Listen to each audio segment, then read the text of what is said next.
Welcome to Truth and Company Boxing Podcast. I'm your host, John the Truth Dioria, and today we have another segment of 20 random questions. And your guest today is professional boxer John Gjini. How you doing today, John? I'm great, man. How you doing yourself? I'm great. I appreciate you taking time to come on out early on a Sunday morning. Of course, no problem. So now you live out in Connecticut, right?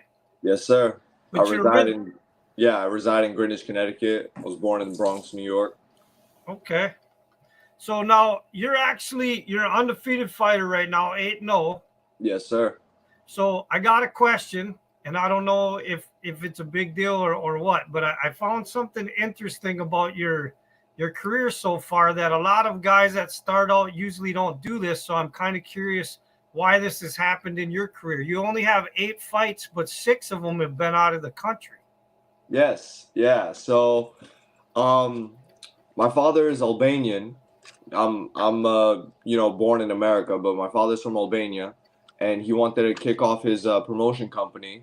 So he kicked it off in Albania. He had also signed some Albanian fighters there as well, and he wanted to do a couple of shows in Albania. So that's where he kicked off his promotion company. And after doing a couple shows there, we might always go back and do another show. But after we kicked off some shows there, did some events, and I also fought in my native country, which was always great. It was a good experience. It was great for the people. It was great for me. It was a really good experience. No regrets. I loved it. It was real good. Always might go back.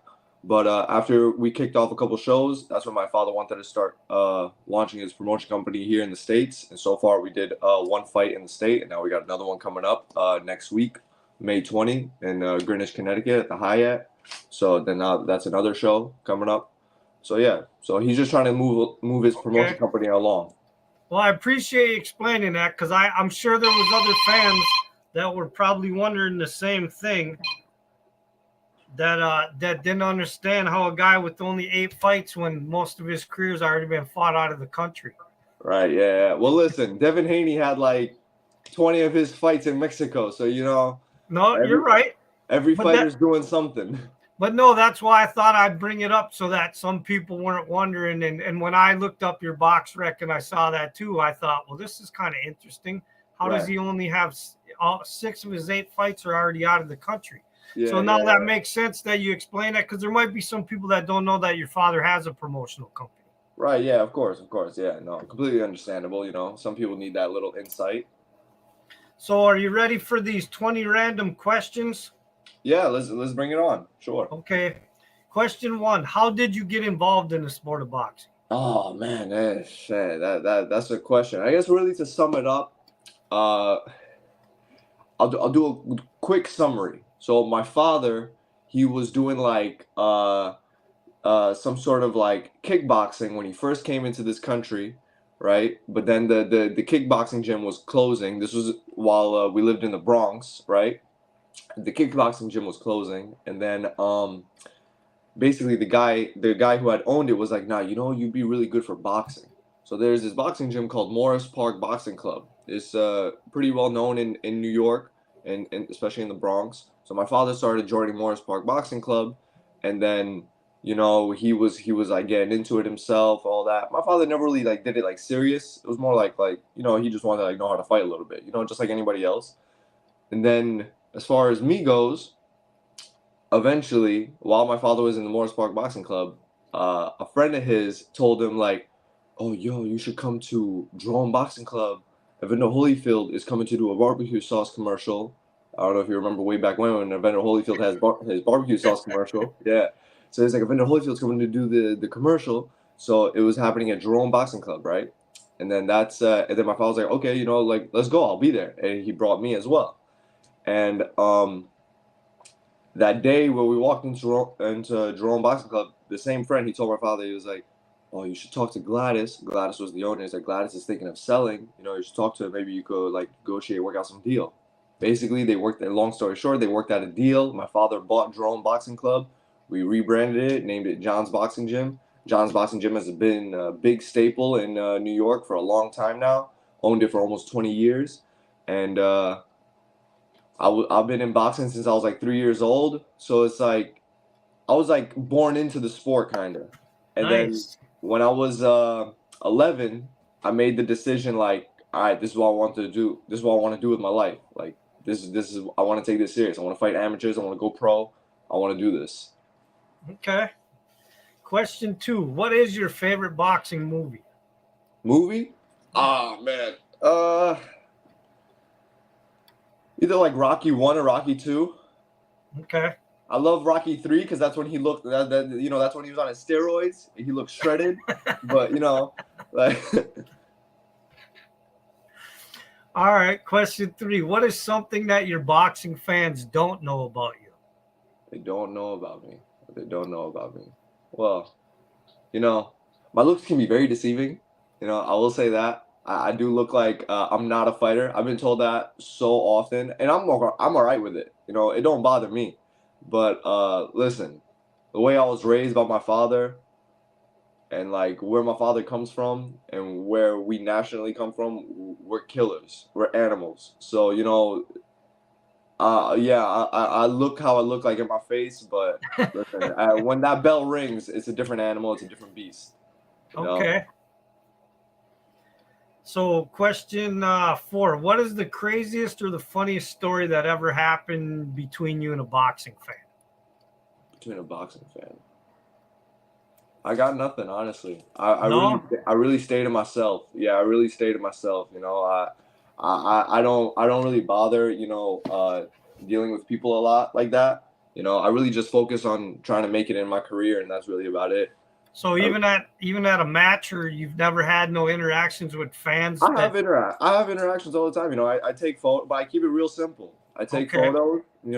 I'll answer a question here and there, but I keep it real sweet and short. I don't try to drag it on, and yeah, females will be females, but I genuinely, me as a person, I can't speak for other athletes, but I try to ignore all that because I don't want to get trapped in or sucked into something. So I really try to stay head on focus in my career. No, that's understandable. Yeah. Question 5. Do you have any boxing superstitions? Boxing superstitions. You mean like last night? I don't know if you saw. I don't know if you saw the fight last night. Oh, with the Tony Weeks? Is that what Yeah. you're talking about? You mean like stuff like that? Like, No, no, no. Like, do you always have to put on your left shoe oh first yeah, and eat a certain stuff meal like first that. and things like that? Well, listen, technically speaking, it's not really a superstition, but I've worn the same pair of trunks every single fight I've had so far.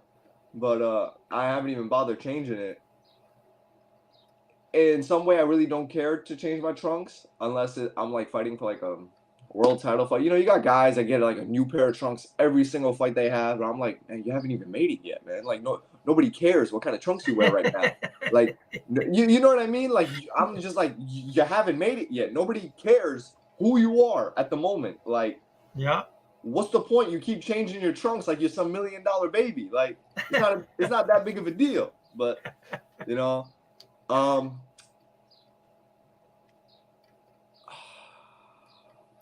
Is that I it? You will don't say have I will say I did wrap my hands for all my fights except for one.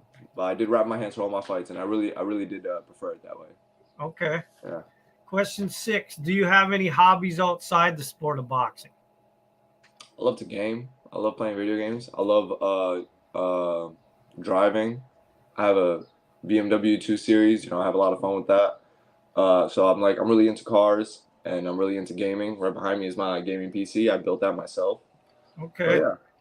That's interesting. I actually have a question coming up about video games, and I Oh, didn't okay, even okay, I okay. didn't even know you were a gamer. So, Yeah, yeah. I uh, dabble. question 7. What's the best advice you've ever gotten from another boxer, and who was it? Best advice I got from another boxer. Best advice I got from another boxer. I don't know about the best advice, but I can list some advice. Roy Jones had given me some advice. I did some pad work with him, and he just gave me some advice on like some sharpness and all that because that's Roy Jones' like style. It was some good advice. My coach is Lou Duval. Lou Duval, he fought Roy Jones. Actually, funny enough, bringing up Roy Jones, my coach fought Lou Duval, dropped Lou Duval. When they fought each other, and he always gives me great advice. In his boxing experience, very sharp, very good IQ. Um, Who else? Who else? Who else? Freddie Roach. He's giving me some good advice. You know, I met him once. So yeah, like there's no. I don't really think there's ever such thing as like the best advice. I think all advice is accepted equally. No, no, that makes sense. I Yeah. just wanted to hear somebody like you threw out there, Roy Jones, that gave you Yeah. some knowledge that you actually took in. Uh-huh. No, of course. All right, question 8. What is your favorite video game? Favorite video game? You know, it's a tricky question right now because I feel like gaming is like I feel like it's dead right now. Like we've entered such a stale point, but I'd say my most played game is like Call of Duty. But right now I've been having a lot of fun with the Assetto Corsa. I got my racing wheel right here. And yeah, I've been having a lot of fun. I've been having a lot of fun with that. So I'll say that's probably Okay. my favorite game right now. All right, question 9. What's something that you're very passionate about? Boxing. Extremely passionate about it. You know, I could talk to anybody all damn day long about it. Extremely passionate about it. I love the sport to a T. Question 10. What kind of relationship do you have with your parents? My father raised me. I didn't like grow up with my mother. Um, that's like a whole nother story. But you know, I see my mother often. I have a good relationship with both. You know, I didn't Okay. grow up with my mother, but I see her often, all that. But my father was the one who raised me, and we have a very like soldier general kind of like relationship. All right. Yeah. Question 11. What is something on your bucket list? Bucket list skydiving. Yeah, gotta Okay. do that someday. Question 12. How do you inspire other people? Tell them to work hard. Honestly, this has nothing to do with boxing. I tell them, I said, boxing is so similar to life. I said, listen, man, I don't care what you do in this world, but you gotta work hard. I don't care you go to college, you don't go to college, but you know, just because you go to college doesn't mean you're really gonna know what you do with your life. I said, whatever you pick, whatever you choose, you gotta be dedicated and committed. People like say like, oh, but I don't know what I want to do with my life, and it's like, listen, you gotta find something and you gotta stay disciplined and committed to that. People don't just love something and just do it. I say, you think I do boxing because I love it?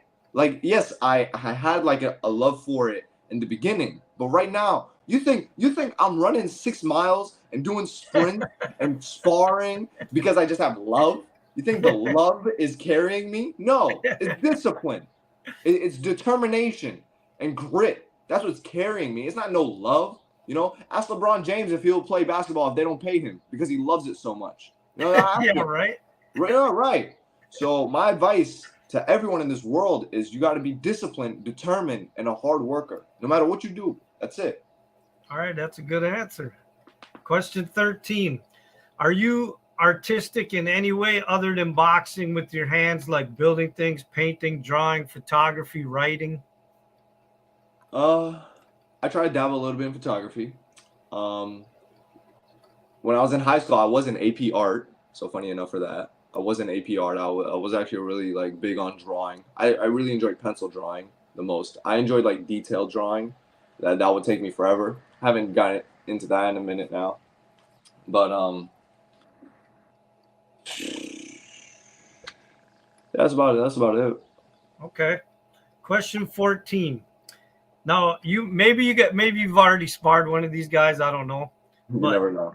so if you could spar any one of these three fighters, who would you want to spar? Javante Davis, Shakur Stevenson, or Vasily Lomachenko? Okay. I tried to spar. Funny enough, I tried to spar Vasily once. I went to his gym in Oxnard, and they only wanted like southpaws, and because the fight he was getting ready for was he was getting ready for a southpaw, so they just didn't want my kind of work at the time. I'm orthodox, so I was like, all right, that's cool. It's no big deal. But I did spar Javante. That was a great sparring. Honestly, it was really good. We went a good 6 rounds. I was the only guy who showed up for that sparring. It was supposed to be two other guys to show up for him as well, but I was the only one there, so I gave him 6 rounds. That was a really good sparring. I would definitely do that again multiple times.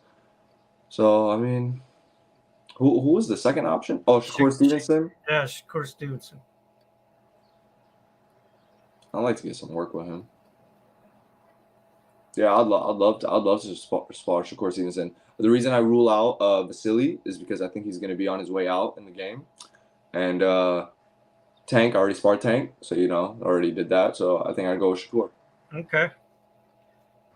Question 15. If you could box in a celebrity boxing match with any actor or other athlete, who would you want to fight?